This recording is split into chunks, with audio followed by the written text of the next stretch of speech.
Your eyes have not deceived you. No, we're back. Welcome into the Daily Betslip for Wednesday, the last day of the month of August. He's Reed Wallach. I'm Ben Heisler. Glad to have all of you guys with us for the ride this Wednesday. Fun show, busy show. We're going to pack it all in into about 30 minutes today. We not only have one set of best bets for Tuesday, we have two because Reed going to be off the next couple of days. He's going to give us his favorite plays Thursday through Monday. So one game to bet across the entire long weekend of college football. I have my best bets of the night for Major League Baseball. We're also going to take a look at some of our favorite Heisman Trophy candidates. And when I say our favorite, I really mean Reed's favorite. He's been doing all the research.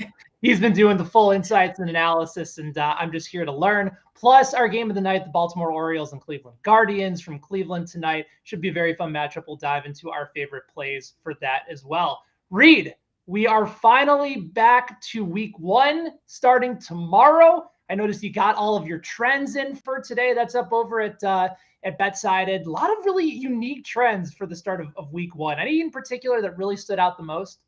Yeah, I mean, my brain is at this point mush, and I need these games to start. So I can't remember. Do I have my? Oh, I do have them right here.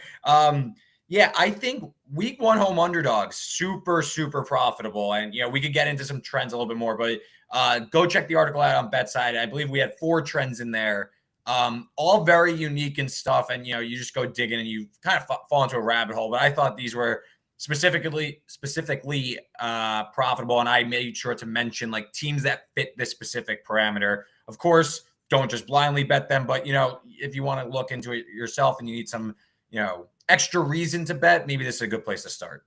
Yeah, really good place when you're trying to just find a couple patterns to put together. And of course, we have so many different previews up for week one as well. Highly recommend you guys all check them out over at BetSide. But let's start things off with the bad beat of the night. It was a rough one out for anybody that was on the West Coast waiting for a little bit of late night Major League Baseball action, Reed. Between the San Francisco 49ers and the San Diego Padres. And just one that really kind of got away a little bit late as far as a bad beat goes. Yeah, this is a brutal one.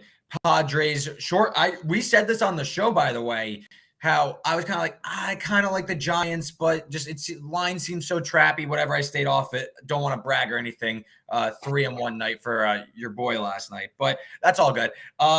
Yeah, Padres go up 4-0.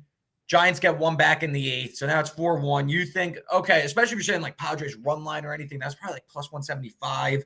Yeah. And 2 outs, Jock Peterson, missile, gone, 4-3. And then, of course, Evan Longoria, I think he grounded out or struck out or something. So, just dies on, run line is just dead like that. And the Giants don't even put up a fight. So, yeah, that's a brutal one if you had a Giant or Padres run line. That's a tough pill to swallow.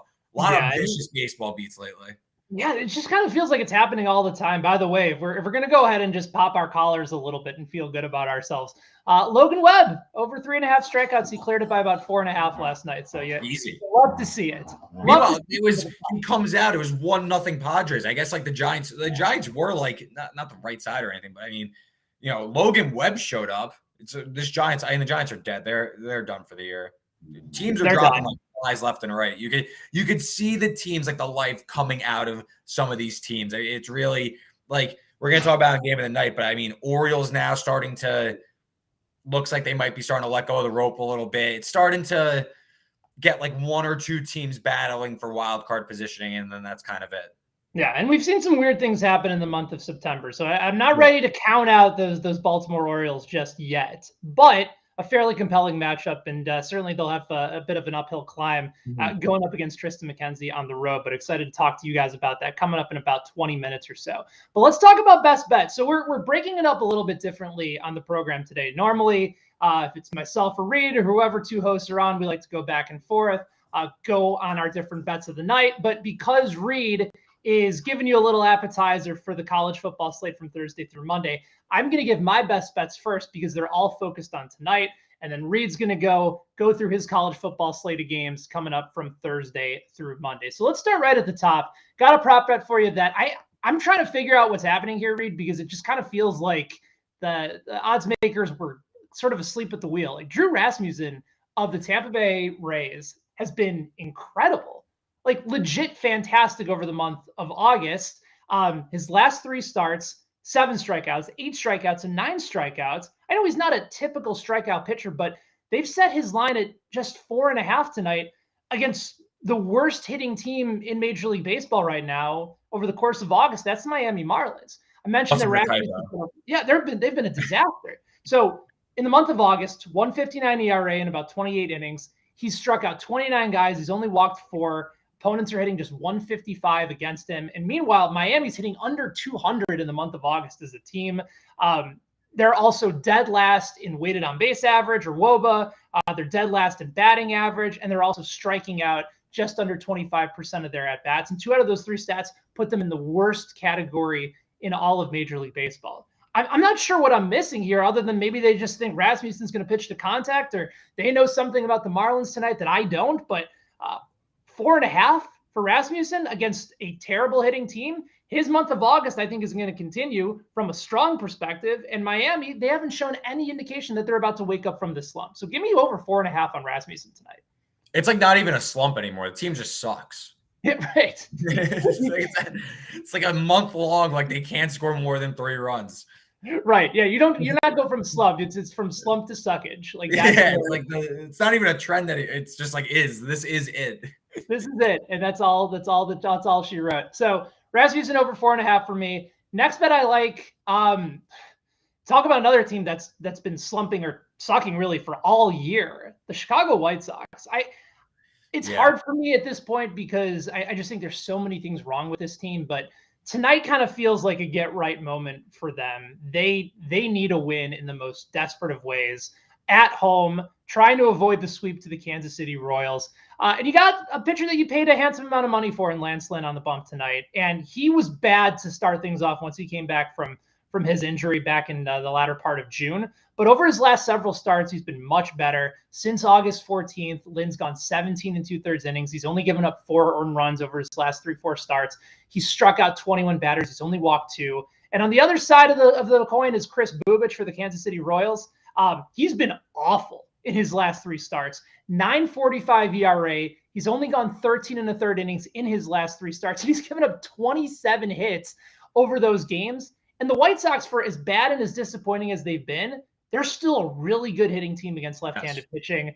They rank 4th in all of baseball in weighted runs created plus, and they're 2nd in batting average against left-handed pitchers. Getting them on the run line at even money at plus 100, this is just a game that they need to win, and they should win, considering the state of Bubich, considering that Lynn has been pitching much better. I really like the White Sox to snap out of it, at least for tonight. Yeah, no. I think I'm done with the White Sox. That's another team that I think it's just over for them. But I do agree it is against the Royals, especially Chris Bubich. I can't hate that anyway. So I'm with you here on the White Sox. All right. So now let me talk a little bread and butter here. A little WNBA action, semifinals on the docket today between the Connecticut Sun and Chicago Sky. Also got to play on the Seattle Storm and Las Vegas Aces. So just a quick 10 seconds of background heading into these 2 games. So the Aces and the Sky, top 2 teams in the WNBA this year, they lose at home to these opponents in game 1. Now, all of a sudden for the series, they're underdogs in the series, but they're big favorites in game 2. I think the odds makers are looking at it saying it's a best of 5 series. You lose home court advantage. That's a big deal for some of these teams. I'm not too concerned, especially for Chicago. Starting with them, first quarter bets, Reed. We've talked about it on the show. They have been outstanding for us over the course of the WNBA playoffs. Give me Chicago -1, -1.5, wherever you can find it in the first quarter tonight. I'm not concerned that they had a 3-point disadvantage against Connecticut because in their 2 games against Chicago or against Connecticut in the regular season, Chicago was plus 33 in the first quarter. In 4 games overall this year in the regular season, they were plus 44. Connecticut came out and Chicago did not make shots other than Candace Parker. The rest of the offense was terrible. We saw Chicago in a similar spot after a rough loss to New York come out in game 2 and just blitz the hell out of the New York Liberty. I'm not concerned about Chicago being able to bounce back. First quarter has been a great mark for them all season long. I like a money line. I like a -1, -1.5, wherever you can find it. Chicago first quarter, go ahead and take them on the spread. The next that is your bread and butter. That's right up your alley. Right up the alley. And then another first quarter bet for the second game of the night, the late game over in Las Vegas between Seattle and the Aces. Seattle's offense, we talked about this before. In the first quarter on the road, Their offensive rating is 151.6. And that was in the month of August. That was more than 34 points better than the second best team in the league. In Vegas, they were held to 15 points for the first time in more than a year at home in the first quarter. Factor in now that they're down 1-0 in the series. They're going to play better offensively. Seattle is pushing the pace more than any team in the first quarter this year, especially in the month of August. Over 43 first quarter read is the play for me, considering that the Aces are going to want to push tempo. Seattle is already pushing tempo. Right now, it's just imperative for the Aces to play their style, and that's fast, up-tempo, shooting outside shots. And Seattle right now likes to play that way too, especially early in the game before their defense starts to lock in. So 43, they would have hit this number had Las Vegas not had a historical number in the first quarter last time out. So 43 feels like the right number here. I think they bounce back. I think it's going to be a really compelling game. Give me the first quarter over 43 in the WNBA game in the late game tonight. Love it. All right. So before we get into Reed's picks for college football, let's do a quick recap on the Tuesday slate from some of my picks of the night. Drew Rasmussen for the Tampa Bay Rays, over 4.5 strikeouts against the Miami Marlins. The Chicago White Sox, hold your nose and bet them on the run line, -1.5 at even money at home against the Kansas City Royals. And then the two WNBA games that I like for tonight, the Chicago Sky first quarter -1.5. I also like them to win that game outright and cover the spread, but more so on the first quarter, as well as the first quarter over 43 in the late game between Seattle and Las Vegas. So that's the plays of the game, or the plays for tonight's set of games. You're here with your best bets all throughout the Thursday through Monday schedule for college football. So lay it on us. Yeah, so a few of these are going to be similar repeats that I glossed over on the early read, which you should check out on Tuesdays. They're still in range, so if you want, I'm just going to go through them again, but a few different ones. So let's start Thursday. Tennessee, I bet the -33.5. That's moved to 35, obviously a key number. That's 5 touchdowns now. I think the under is also in play. I kind of think I might also bet on the under. I think Tennessee is going to be one-way traffic here. This is a Ball State team that lost their starting quarterback. They lost their starting receiver, or their star receiver.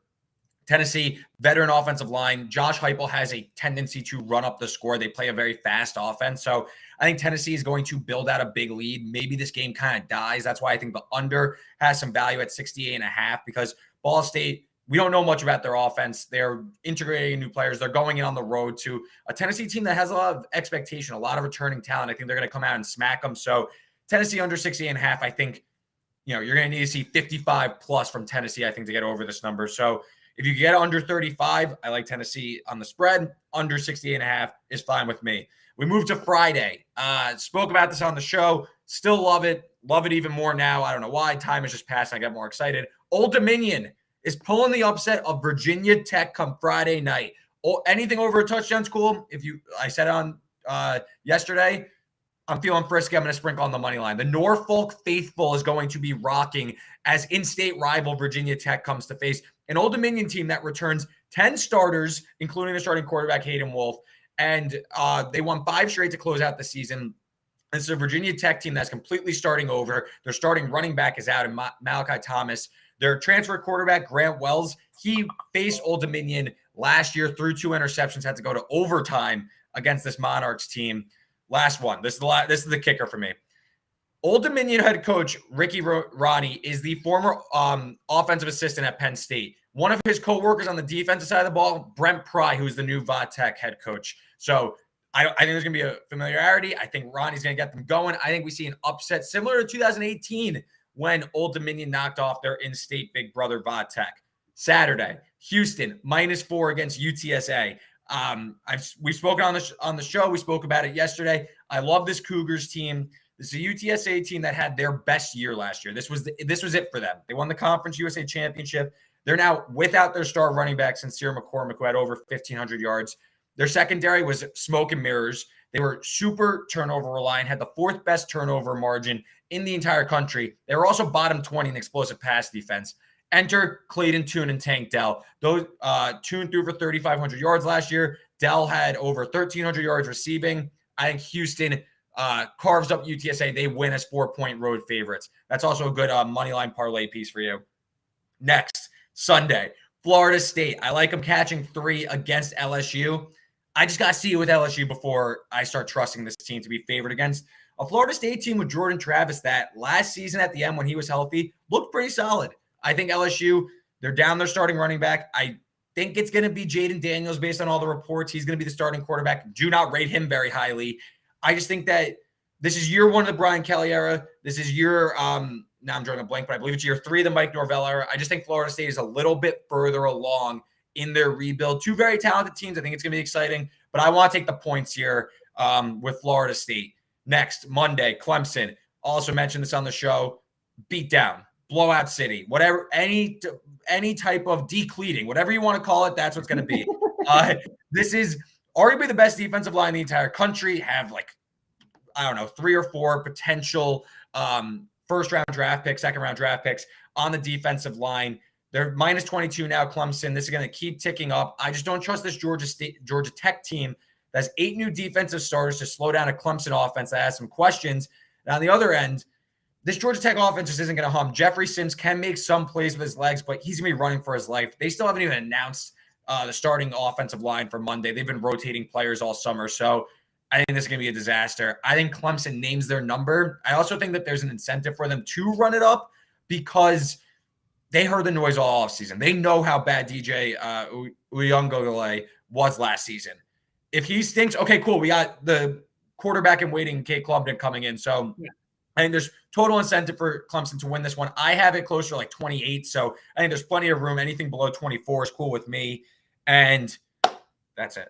Wow. 5 games, all that you can bet one day of the week. Of all 5 of them, before we get into the recap graphic, is there one particular that you like the most of those 5? Old Dominion. Friday night under the lights. Are you going money line on them too? Yeah, why not? Okay. Money, why not? Sprinkle. With a lot of the underdogs, I bet with probably within 10. I need to sprinkle a little bit of my wager on the money line just in case. I'm willing to sacrifice. Obviously, it's all situational, but Old Dominion, Southern Mississippi is another one that I didn't subject you to listen to, but some of them where I think that they're actually live to win. I feel compelled. If I'm going to bet on the spread, I'm going to put a little bit aside also on the money line. And Old Dominion, they check all the boxes at a team that's live, in my opinion. They have a lot more momentum than Virginia Tech coming into the year. So, yeah, give me the Monarchs. All right. So for anybody, by the way, it's going to be going wild on Friday night. Nothing to start your Labor Day weekend in Norfolk, Virginia, like going to Old Dominion Va-Tech. Yeah. I listen, you mentioned that it's going to be at Old Dominion and it's going to be a crazy in-state rivalry going, and they have a shot to be live. So why not go ahead and take advantage? And you got a fun underdog to root for on a Friday night. I believe Old Dominion won this matchup in 2018 as 3 touchdown underdog, something like that. I could pull it up later. Yeah, all right, and now they're looked at as a much more worthwhile opponent. So let's put all of them on the screen. Let's go through them one last time for anybody that just might be joining us right now. Oh, do you want me to read them? Okay. Under your picks, you take control, my friend. Under 68.5 in Tennessee, Ball State. If you get under 35 on Tennessee, I think that's also worth a look. Old Dominion plus 7.5 against Virginia Tech. Houston minus 4 against UTSA. Florida State catching 3 against LSU. And Clemson minus 22 against Georgia Tech. And if you want any other plays I have, just go to my bet stamp at RW33. All my plays go in there in real time, and watch the early read Tuesdays at 1 p.m. Eastern live on this very page. You should subscribe so you're notified about it. Even better. And yes, for those WNBA plays, including one that I mentioned in our article, the top plays and predictions article over at BetSided, mentioned that there might be one of these plays too worth jumping in live. So something to consider as well. That, of course, will be put on BetStamp as well, but all these plays can be found by going to BetSided as well. Let's talk a little Heisman Trophy. You got the name that everybody knows at the top, C.J. Stroud, quarterback of Ohio State. You can find him anywhere between plus 175. I've seen him as high as plus 275 still at some books. Right behind him, Bryce Young, who won it last year over at Alabama. And then the list starts to really break out a little bit further on. You got Williams at Oklahoma. You got Anderson at Alabama. Sean Robinson, the running back over at Texas. Some really intriguing names on the board, but as far as sort of going away from the names that we know and love and the folks that everyone is expecting to win, who are some candidates that you have circled as reasonable Heisman candidates, maybe even dark horse or surprises that could sneak up and actually make a run? Remember, it was God, I'm blanking out on the Oklahoma quarterback's name from a season ago. That was the consensus favorite going into the season. Oh, Spencer Rattler. Yeah, Spencer Rattler. He now plays for South Carolina. Yeah, he's right. He's now gone. He was at one point he was projected to be one of the top picks in the draft. Things can change very quickly. Him and Keaton Slovis this time last year were the projected 1-2 in the 2022 NFL draft. There's a tweet somewhere I said, I go, that is ridiculous. Keaton Slovis, now he's starting at Pitt. That should tell you who to bet on Thursday. But yeah, it's crazy. How I'm looking at, first, I want to preface, I have no Heisman bets in before this season. I think it's very likely CJ Stroud wins. I also think it's insane to bet him at this number, if that makes sense. Like, there's just no value in taking a guy who's plus 175 or whatever it may be to win the Heisman. It's just, there's more variables nowadays than that. Not to mention, there's two worthy candidates on his team. Jackson Smith and Jigba and Travion Henderson are both more than worthy of receiving votes for the Heisman. That can maybe hurt CJ Stroud's case when it comes down to it.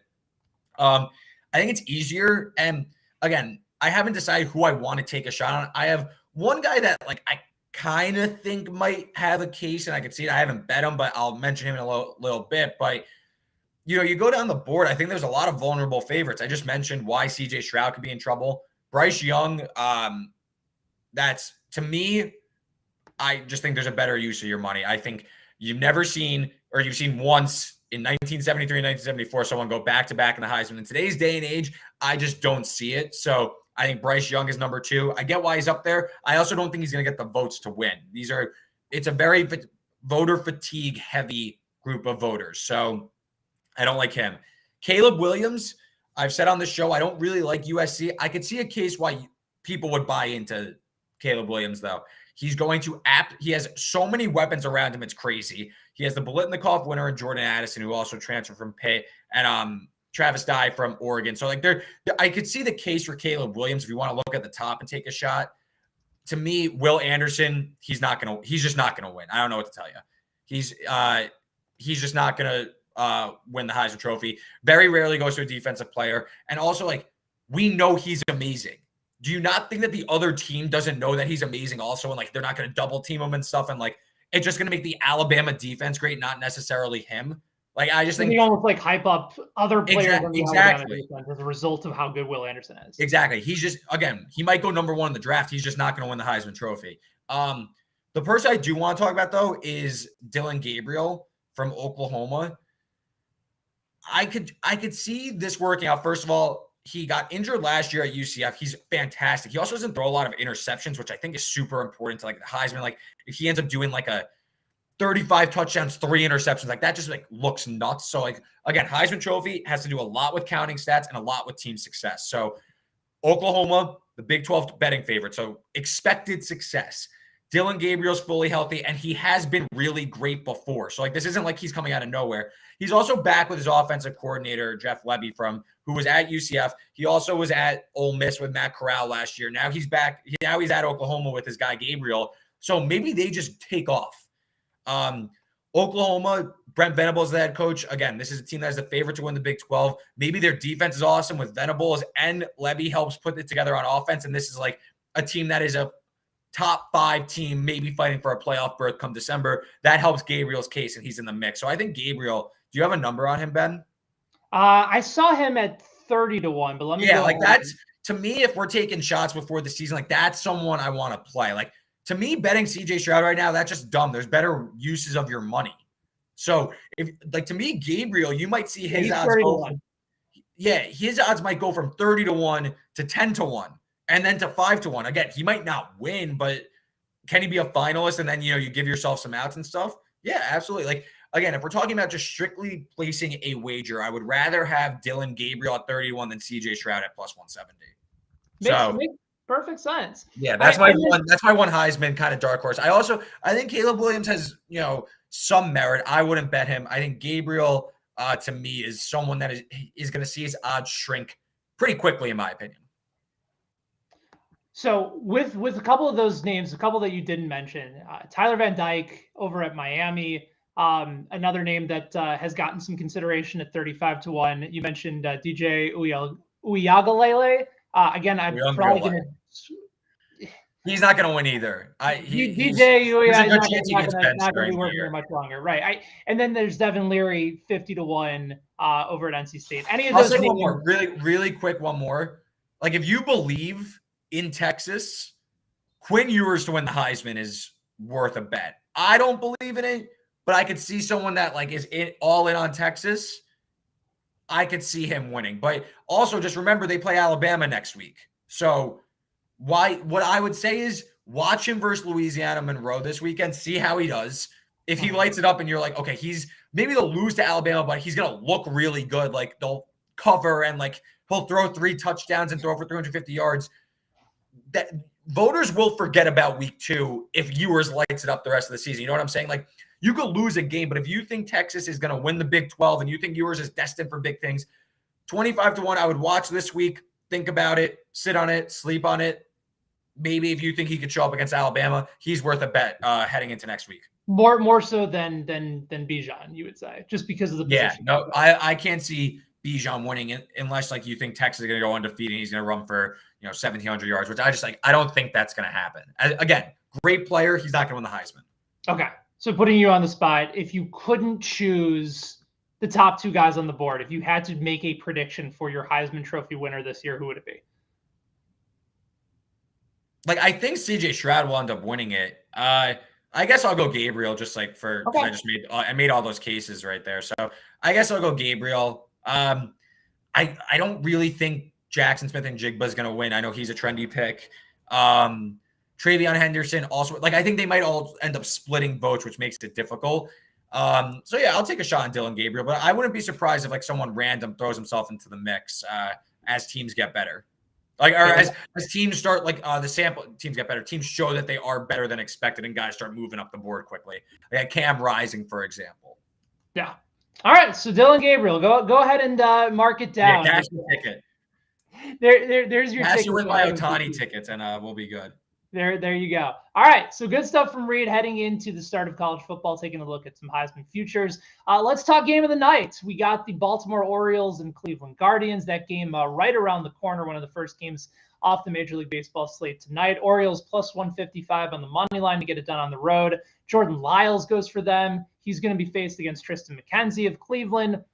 Guardians minus 170, and the total coming in right now over at 8. If you want to weigh in, by the way, on our poll as to who you think is going to win, whether it be the Orioles or Guardians on the money line or over or under 8 runs, you can find it by going to @BetSided on Twitter, as well as heading right here to the YouTube channel and voting and weighing in during the conversation. So I'll kick things off with you, Reed. As far as this game goes, you got one way or another. Are you going side? Are you going total? Are you going props? What's your best bet for this game?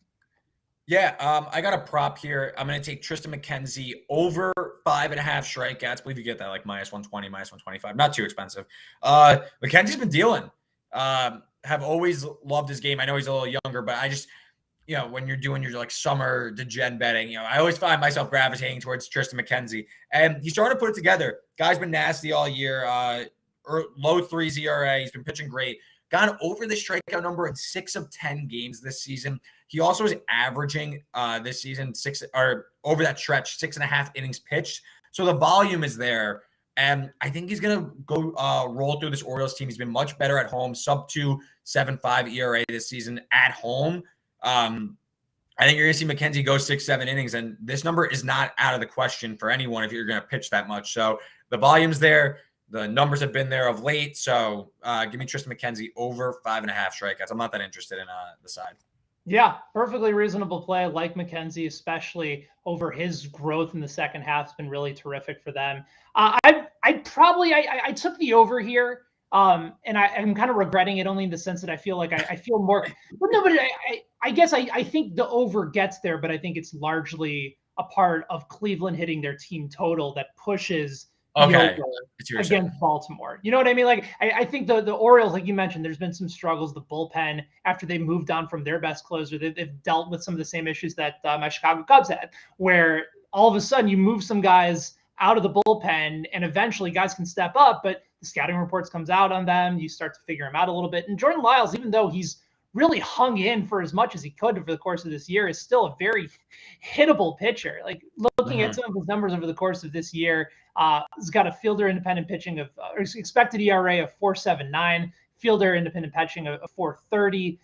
The overall numbers aren't particularly impressive. And he's kind of been fairly lucky throughout the course of the year as well. Meanwhile, you have Cleveland really needing to get themselves on the board. You have McKenzie on the mound, so hard for me to rely on Baltimore. So I'll take the over, but I think it's largely due to the result of Cleveland ending up hitting Lyles and the rest of the Orioles bullpen maybe a little bit better. I suppose I can take the side there, but the Orioles have a tendency to make games a little bit interesting. So give me the over on 8 as far as the game of the night is concerned. Let's see what the folks are saying for tonight. It looks like they are going with an upset, Reed. They're taking the Orioles on the money line against the Guardians. They're buying into a little Orioles magic on the road to keep their playoff hopes and dreams alive, to finish out the month of August on a positive note. So they're going on a different side for all of us. So Orioles money line plus 150 for the community. We're going to do McKenzie deals early. Big blow up late by the Cleveland bullpen. Game goes over. Orioles win by the score of 6-4. Done. That's a winner. Everybody's happy. This is one of the rare times where everyone can be happy here. I like it. A full chicken dinner for everybody over in the community, as well as for both myself and Reed as well. Always a fun show. Reed, appreciate the insight. Enjoy the next few days where you will be consuming hundreds of college football games all at once. Enjoy it. For tomorrow, it'll be our guys Ian and Donovan hosting the program as well. Thanks to our producer and director, Joanne, as well. So for Reed, I'm Ben. May all of your best bets hit tonight, and we'll talk to you again tomorrow on Daily Betslip at 5 o'clock Eastern. Until then, so long.